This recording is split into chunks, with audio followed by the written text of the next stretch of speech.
BJP અને નરેન્દ્ર મોદી એ સૌથી વધારે નફરત ભારત ભૂમિના કોઈ નેતાને કરતા હોય તો ડોક્ટર બાબા સાહેબ આંબેડકરને નફરત કરે છે. યાદ રાખજો. ફરી કહું છું, આરએસએસ, બીજેપી અને નરેન્દ્ર મોદી સૌથી વધારે નફરત કોઈ નેતાને કરતા હોય તો ડોક્ટર ભીમરાવ બાબા સાહેબ આંબેડકરને કરે છે. મુદ્દા નંબર 2, કંઠસ્થ કરી લેજો. તમારી વર્તમાન અને આવનારી પેઢીને કહેજો કે આરએસએસ, બીજેપી અને નરેન્દ્ર મોદી સૌથી વધારે કોઈ પુસ્તકને નફરત કરતા હોય તો છે બાબા સાહેબનું બંધારણ.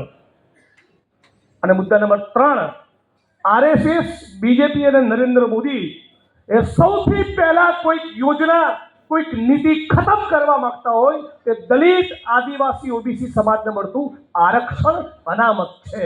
આ 3 વાક્ય તમે સમજી લો તો આપણી કાયાનું કલ્યાણ થઈ જાય.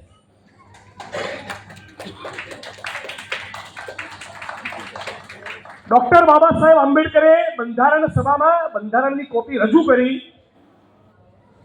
એના 72મા કલાકમાં આરએસએસના મુખપત્ર ઓર્ગેનાઇઝરમાં લખ્યું, આરએસએસે શું, અમારે ડોક્ટર આંબેડકરનું બંધારણ નહીં, મનુસ્મૃતિ જોઈએ છે. આ જિગ્નેશભાઈનું કે સોનલબેનનું ઘરનું જોડેલું નથી, એમનું પાપ પોકારે છે. શું લખેલું? અમારે આરએસએસના મેગેઝિનમાં લખેલું કે અમારે ડોક્ટર આંબેડકરનું બંધારણ જોઈતું નથી, અમારે મનુસ્મૃતિ જોઈએ છે.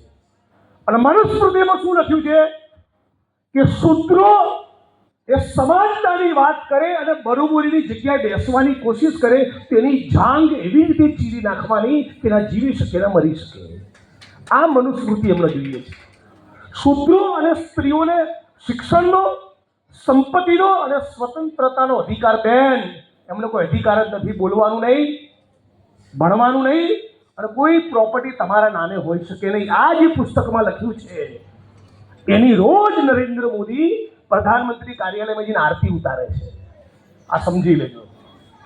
હમણાં થોડાક દિવસ પૂર્વે કર્ણાટકના member of parliament Anantkumar Hegde એવું નિવેદન આપ્યું કે અમે આ દેશનું બંધારણ બદલવા માટે આવ્યા છીએ.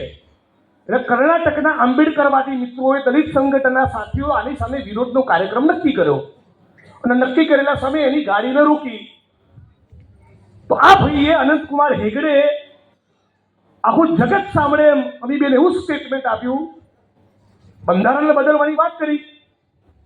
તો બંધારણમાં તો અનેક સુધારા થયા છે, તમે તો સ્કોલર વકીલ છો, પણ જ્યારે આરએસએસ અને બીજેપીનો માણસ બંધારણ બદલવાની વાત કરે છે ત્યારે દલિતો સમજી જાય છે કે બંધારણ બદલવાની નહીં, ખતમ કરવાની વાત કરે છે. વાત સાચી ને? એટલા માટે કર્ણાટકના દલિત સમાજના મિત્રોએ પ્રોટેસ્ટ નક્કી કર્યો. એ ભાઈ એવું સ્ટેટમેન્ટ આપ્યું કે કુત્તે ભોંકતે રહેતે હે, હमें કોઈ ફરક નહીં પડતા. છે હજી કોઈ મૂર્ખ અનુસૂચિત જાતિનો વ્યક્તિ જે ભાજપની ચાપ દબાવવા માંગતો હોય તો કહેજો, સુધરી જાય. હરિયાણાના ફરીદાબાદમાં 31 વર્ષના જીતેન્દ્ર કુમાર અને સુરેખાબેનના ઘર ઉપર પેટ્રોલ છાંટી જાતિવાદી તત્વોએ એમને પાઠ ભણાવવાનું નક્કી કર્યું. સુરેખાબેન અને એમના પતિ જીતેન્દ્ર કુમાર બંને બચી ગયા. 9 મહિનાનું અને 2.5 મહિનાના એમના બાળકો મરી ગયા. અને તમે સેમ બોલ્યા. અને વીકે સિંહ નામના ભાજપના યુનિયન મિનિસ્ટર એવું બોલેલા, કુત્તે કે ઉપર કોઈ પથ્થર ફેંકે उसमें સરકાર ક્યાં કરે. છે હજી કોઈ? આપો કોઈને ભાજપમાં વોટ? કહેજો તમારા વિસ્તારમાં જઈને. આટલું જ કહેવા માટે આવ્યો છું. આને વિશ્વગુરુ બનવું છે.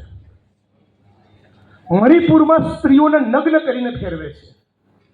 આ દેશમાં તમારી ને મારી આંખની સામે, અને આ દેશનો પ્રધાનમંત્રી એક શબ્દ બોલતો નથી.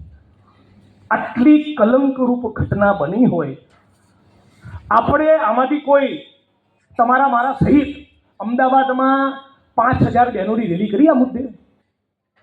ભાઈઓએ આપણે બધા ભેગા થઈને રેલી કરી આ મુદ્દે? ના કરી. રેલ રોકવાનો કાર્યક્રમ આપ્યો? ના આપ્યો. કોઈ હાઈવે બંધ કરાયો?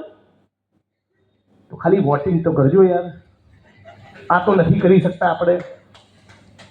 જે દેશમાં સ્ત્રીઓને નગ્ન કરીને ફેરવે છે આંતરરાષ્ટ્રીય સ્તરે જે સ્ત્રીઓએ ભારતનું નામ રોશન કર્યું, એ કુસ્તીબાજ બહેનો આપણી 100 દિવસ સુધી દિલ્હીમાં ધરણા કરતી રહી. તમારા મારામાંથી કોઈ ફરજ્યું નથી ત્યાં જોવા.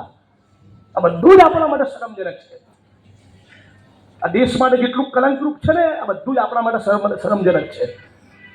આપણે આટલા બધા પતી ગયેલા હતા પ્રજા તરીકે, નાગરિક તરીકે. એવું પૂછશે ઇતિહાસ, એમ ના સમજતા. આપણી આવનારી પેઢીઓ સવાલ પૂછવાની છે. તો ત્યારે તો આપણે કઈ ના ઉકાળી શક્યા કે પેલાની સામે એફઆઈઆર કરે ભાજપની સરકાર, પણ 90% વોટિંગ તો કરી શકીએ ને આપણા બૂથમાંથી. એમાં તો નથી ને આપણે ક્યાંય જેલમાં જવાનું, દંડા ખાવાના. અને આ લોકોની સામે આપણે ખુલીને બોલતા નથી. એકચ્યુઅલી આ લોકોની કોઈ ઓકાત જ ના હોવી જોઈએ કે આપણા વિસ્તારમાં પગ મૂકે પ્રચાર માટે. એકચ્યુઅલીમાં એટલો ગંદો એમનો ઇતિહાસ રહ્યો છે. મેઘાલય ભારતીય જનતા પાર્ટીના ઉપાધ્યક્ષ, છેલ્લે સુધી બધા મિત્રો સાંભળો છો ને, મેઘાલય ભારતીય જનતા પાર્ટીના ઉપાધ્યક્ષ